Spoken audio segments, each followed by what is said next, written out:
Rational therapy, or rational emotive therapy, also called RT for short, is based on several fundamental propositions or hypotheses. And the first of these is that the past is not crucial in a person's life.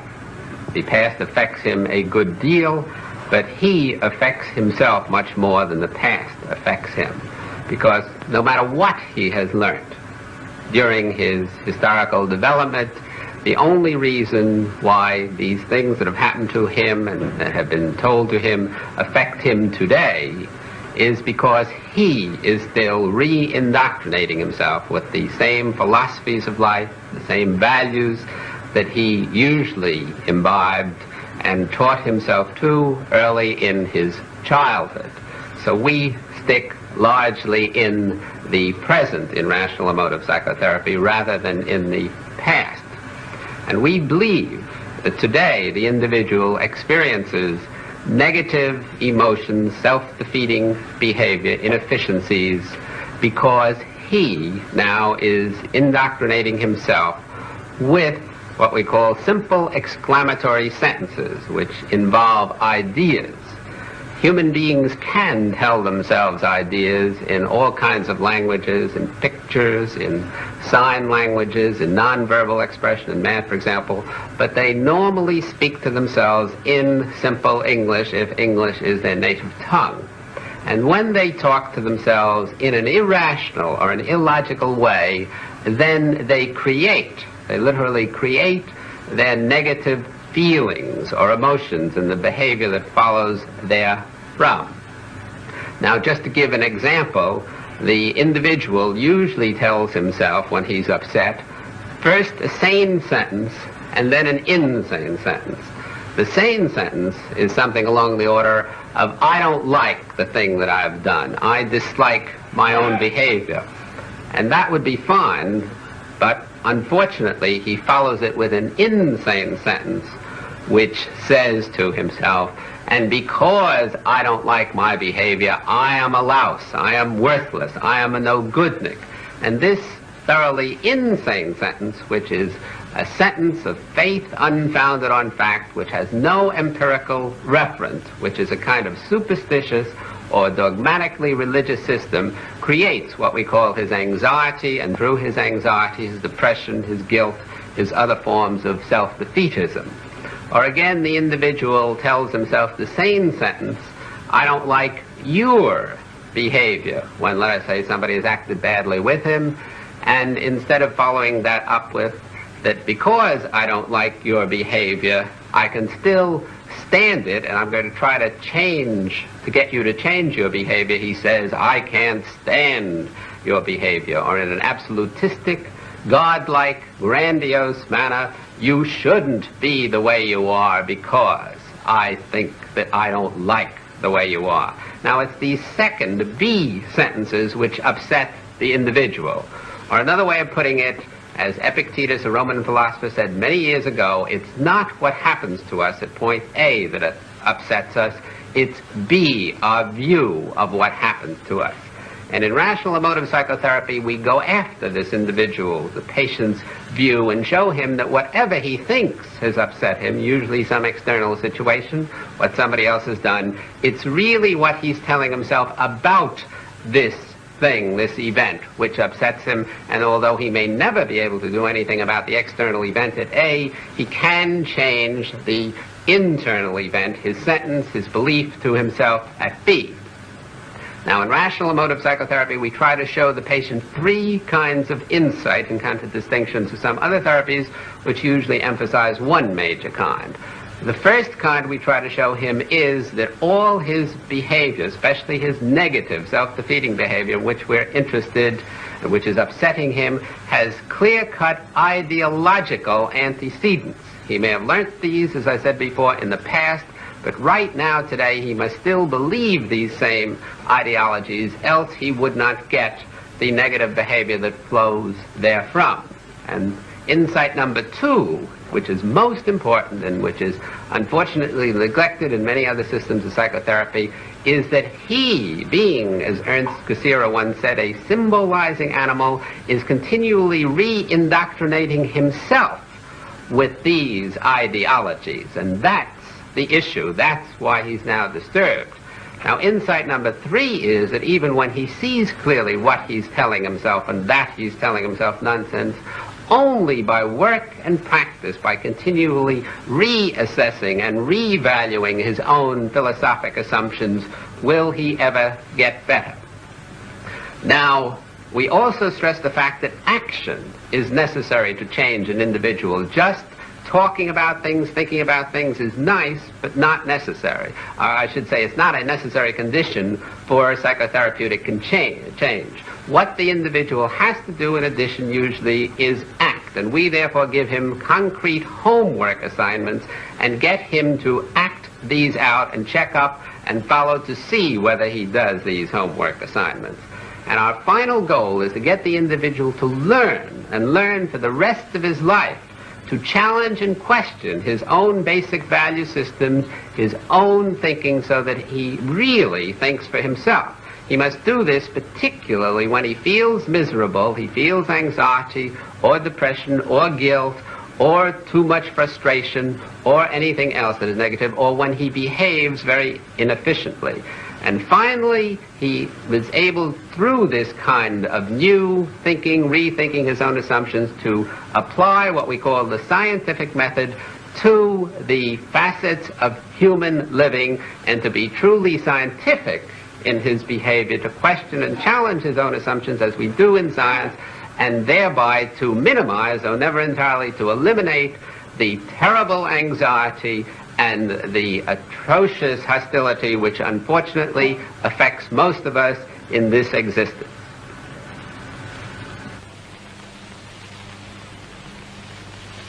Hello, Gloria. I'm Dr. Ellis. You want to Dr. Ellis. Be seated, please. Well, would you like to tell me what's bothering you most? Yeah. I think the things that I'd like to talk to you the most about are adjusting to my single life. Mostly men, I guess. As a matter of fact, I don't know if I'm doing the wrong thing, but I'm going to refer to your book anyway, because this is what I'm impressed with, the book about the Intelligent Woman's Guide to Manhunting. Yeah. I tried to follow it, and I believe in it. This is why it's so fun reading your book, because I'm not much of a reader, but I sort of believe the same way you do. But then I've got a problem in this area. The men that I'm attracted to, or the type of man I'd like to become closely involved with, I can't seem to meet, or I get too shy with, or something that it just doesn't click. The men I seem to be dating nowadays are the ones that I don't respect much, the ones I don't enjoy much, that seem blip and uninteresting. And I don't know if it's something about me or what, because I really do want to meet this kind of man. Well, let's talk a little about your shyness. Let's suppose you meet somebody whom you consider eligible, that you might like.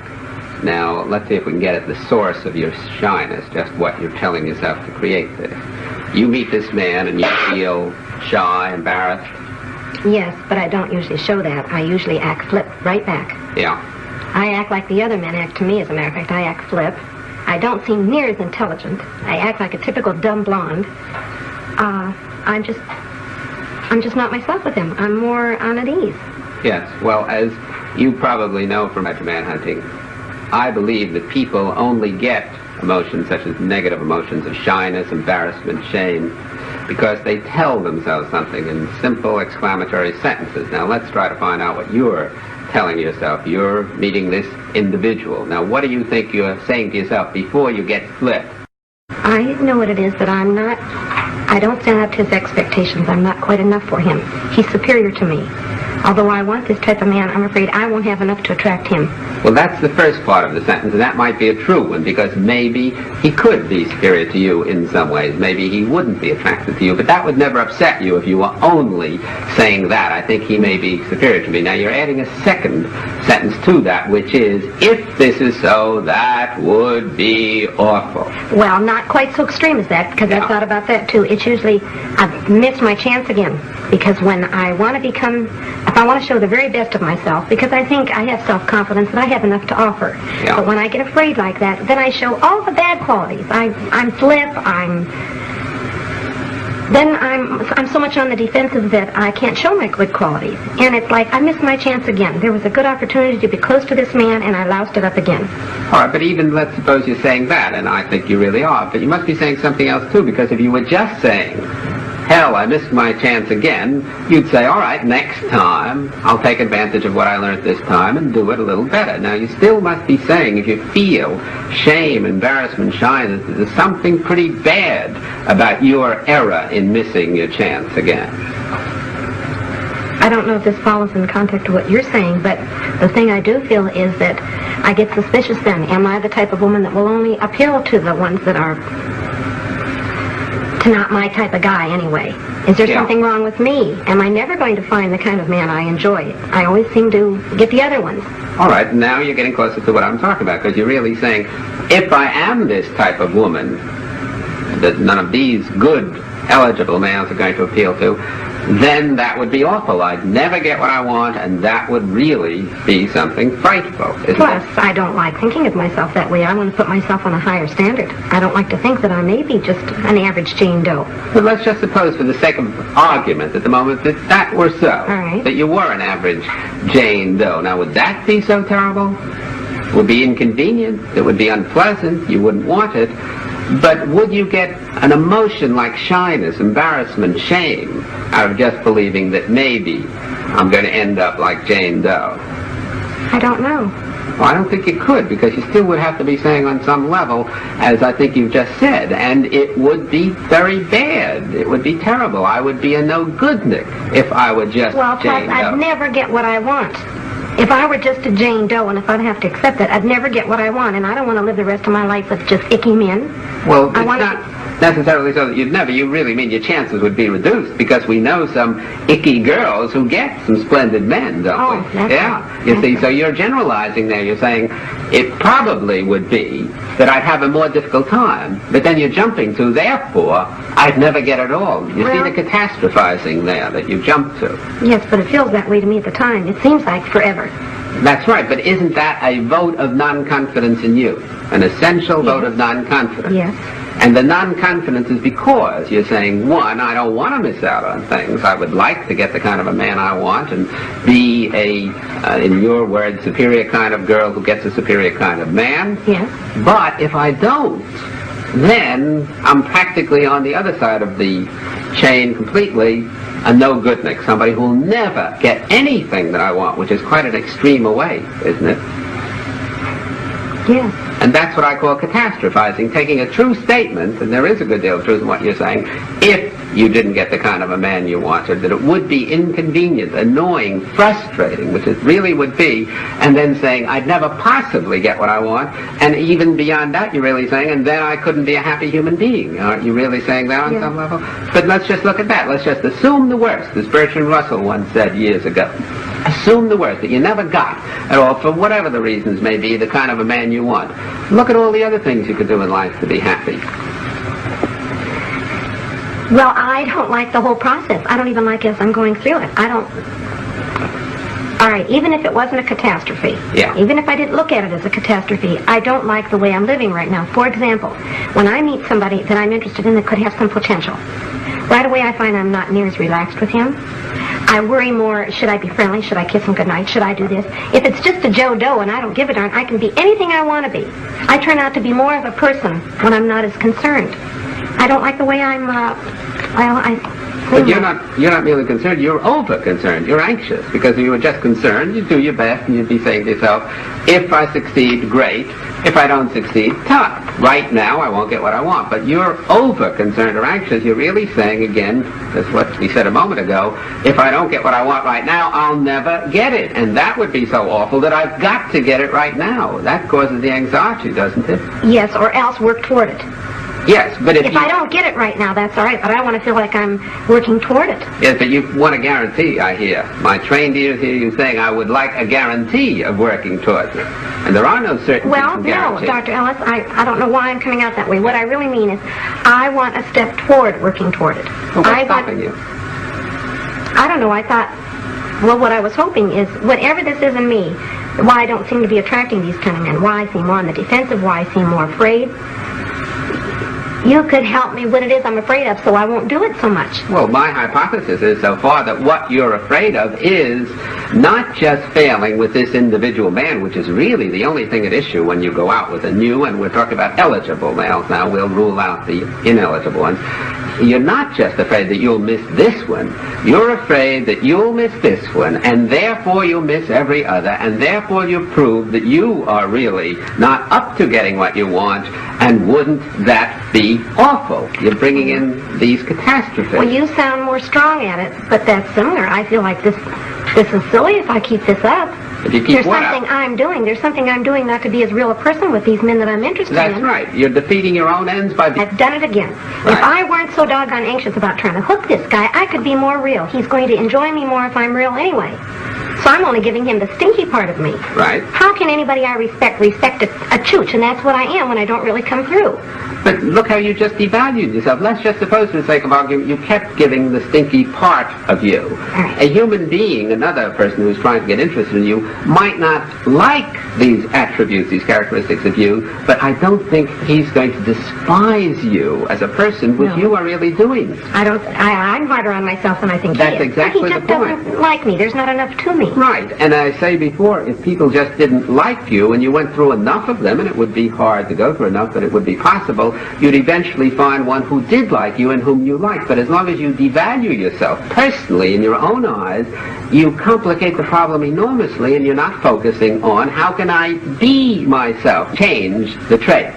If you, for example, had let us just say, a mangled arm, and you wouldn't accept your whole person, your being, because of this mangled arm, then you would focus so much on that mangled arm that you wouldn't be able to do things that you wouldn't otherwise be able to do. That's almost what I do, yes. Yes, you see, that's exactly so. You're taking a part of you, an arm, and focusing almost completely on that. Just to bring it down to our own conversation, you're taking a part of you, your shyness, your not being yourself with males, and focusing so much on that part that you're almost making it the whole of you.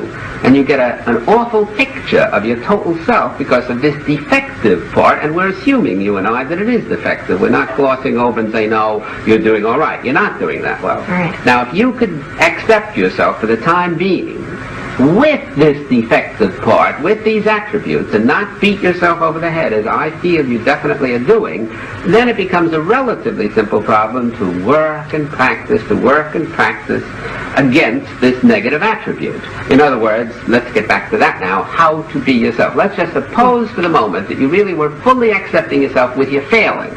All right. You know you're going to go out, and you know you're going to screw up with the next man, the man after that in all probability, but you're saying, all right, I have to go through a learning process. That's too bad. I won't be very good during this while, but I'll do it just as I would at ice skating, where I'd have to fall on my neck for a few times before I learned to ice skate.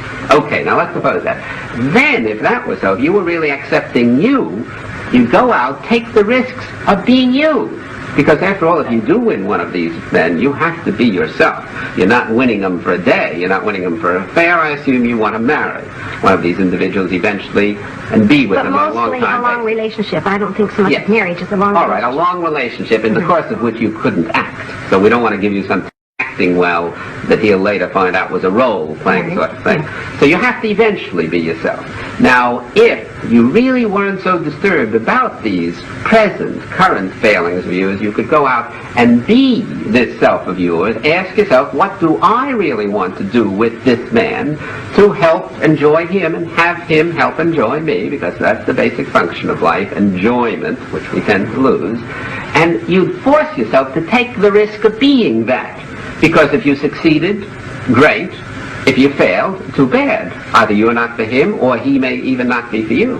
Because don't forget, you said before, when these men reject you, you assume right away it must be my doing and my fault. You know, they may not be your cup of tea, and you may not be their cup of tea, and it's nobody's fault. It's just true incompatibility. Right, it could be, yes. You see. Yes. So if you would really accept yourself as you are, and then force yourself, and if you were one of my regular patients, I would give you this homework assignment and then check up on you to see whether you could force yourself to open your big mouth and be you for a while, even though it hurt with these males. you would find that A, you would start being yourself and gradually lopping off these inefficiencies, which incidentally are the result of not being you, but watching yourself from the outside while you're trying to be you, which is almost impossible, because you can't spy on yourself and still be yourself very well at the same time. No, but it would become like a habit. After a while, if you took the risks and forced yourself to, as I said, open your big mouth, and even though you thought maybe it'll come out badly, maybe he won't like me, maybe I'll lose him completely, and so on and so forth, then you'd start swinging in the groove and being what you want to be, and I would almost guarantee that you'd become more practiced and less inefficient, especially in terms of the shyness, because you wouldn't be focusing on, oh my God, isn't this awful how bad I am? You would be focusing on what a nice individual this is, and how can I enjoy him, which is the focus. Well, you say my focus is the opposite way. Right. How can I be more attractive to him, and how can he be pleased by me? Because underneath, if I am not, then I cannot enjoy myself. I refuse to accept myself unless I attract and win this good individual. Isn't that what you basically say? Yes, and I even go further, Dr. Ellis, when there is one of these men I come in contact with, and I find that I want to cultivate more of a relationship. Well, if he accepts me and we're going along pretty great, I find myself constantly on the defensive, constantly watching the way I sit, not drinking too much, the whole time, instead of just relaxing and saying he'll either like me or he doesn't. The motion psychotherapy, you're giving a very good illustration of why other directedness doesn't pay. Because if you really are defining yourself in terms of others' estimation of you, then even when you're ahead of the game and you're winning them, you have to be saying to yourself, will I win them today? Will I win them tomorrow? Will I keep winning them? And you're always focused on, am I doing the thing to please him? And you never are yourself. You never have a self. While if you're saying, what do I want to do in life? There must be some human beings who would like me the way I am. Let's see if this is one of those human beings. Then that's the only way, isn't it, that you can be, you see? Yeah. Now, we haven't got too much time now, so let's try to get it off on a constructive note of more concretely what you can do. You asked before where you can go, how you can meet new people.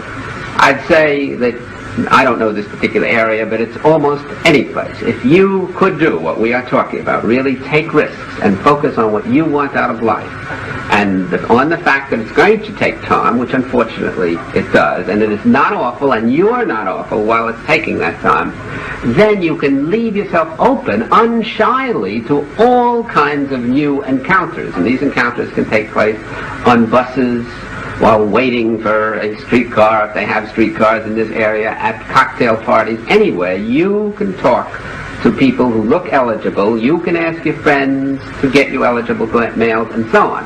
But the main thing is that you have to, A, like yourself while you're not doing badly, and B, not be intolerant against conditions which are bad. And I'm agreeing with you that they are. Now, as I said, I would give you, if you were a patient of mine, the homework assignment of deliberately, very deliberately going out and getting yourself into trouble. In other words, taking the most eligible males you can find at the moment and forcing yourself, risking yourself to be you. Are you saying even if it were like if I went into a doctor's office to start a conversation with him because he was attractive to me or he appealed to me? Right. I'd even go so far as to starting out a conversation with him, a personal one? Why not? If he's an eligible individual, any kind of an eligible individual. Well, I know you accept that, but that seems awfully brazen or something. Well, let's suppose it is brazen. What have you got to lose? The worst he can do is reject you, and you don't have to reject you if you were thinking along the lines that we've been 25 minutes or so. Oh, yeah. Now, can you try to do that? I think so. It sort of gives me a spurt to go out and see you. You're right, that's all I can do is be rejected. Right, and that leaves you intact. It just leaves you, unfortunately, not for the moment, getting what you want. So you try to the one you've already read, and I'll be very interested in finding out what happens. Oh, I'm excited about it. Well, it was certainly very nice meeting you, Gloria. Thank you, Doctor.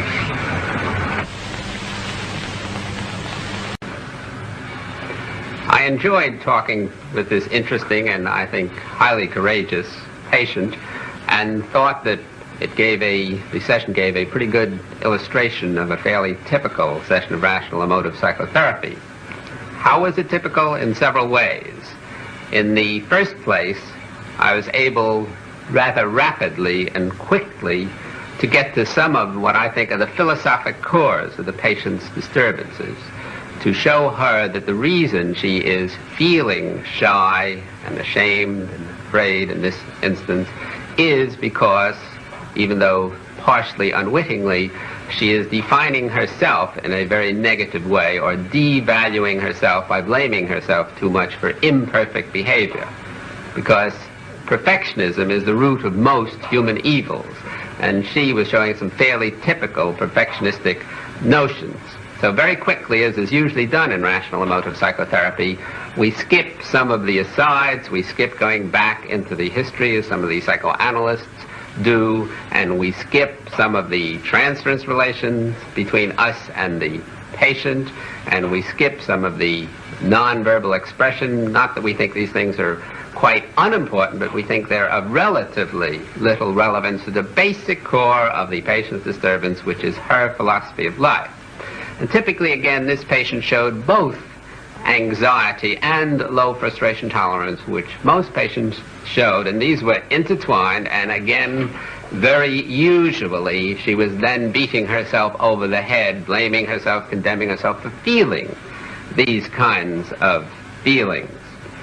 Now, she did not see very clearly, at least I thought so at the beginning of the session, exactly what declarative sentences and exclamatory sentences she was telling herself to create these feelings, and I endeavored to show her some of these sentences and what could be done about it. And among other things, I also, though briefly, because this is just one brief session, tried to give her a homework assignment that she could go and get her teeth into and actively try to do, to de-propagandize herself by going out and taking risks, which normally up to now she hasn't been taking that much of. It's interesting to note that, again, quite typically in this session, although I was attacking fairly vigorously the patient's attitudes or philosophies, she did not feel an attack on her. She felt that I was supporting her, if anything, and she ended up, I thought, rather optimistically feeling that I had given her several ideas of what she could do in the future. Again, rather typically in this session, I kept persuading the patient and attacking her ideas and showing her that her philosophy of life not only was such and such, but that if she stuck to this kind of philosophy, she had to get negative and self-defeating results from it.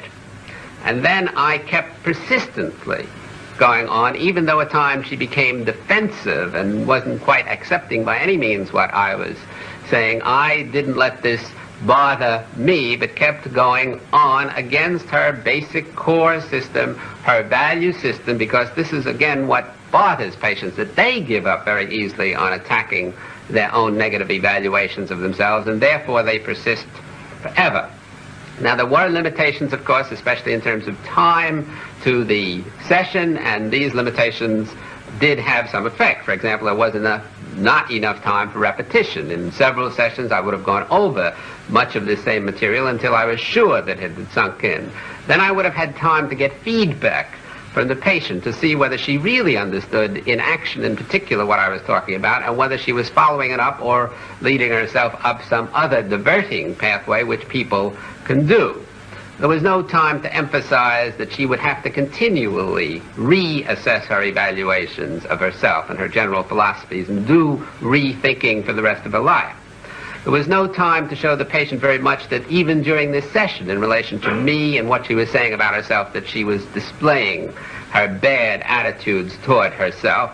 And finally, there was no occasion, of course, since this was an individual session, to see how she related specifically to other non-therapists, as she would in group therapy, and in the midst of this group situation to show her exactly what was going on and what she could do about it. But I do feel hopeful about the session and think that perhaps I was able at least to give the patient a few ideas which she could then go out and work on her own, because unless patients do work themselves with the material that we therapists give them in psychotherapy, nothing eventually happens. It isn't any magic that we have for them, but we can give them certain catalytic ideas and influences which then, if they work and practice at, will do them good for the rest of their lives.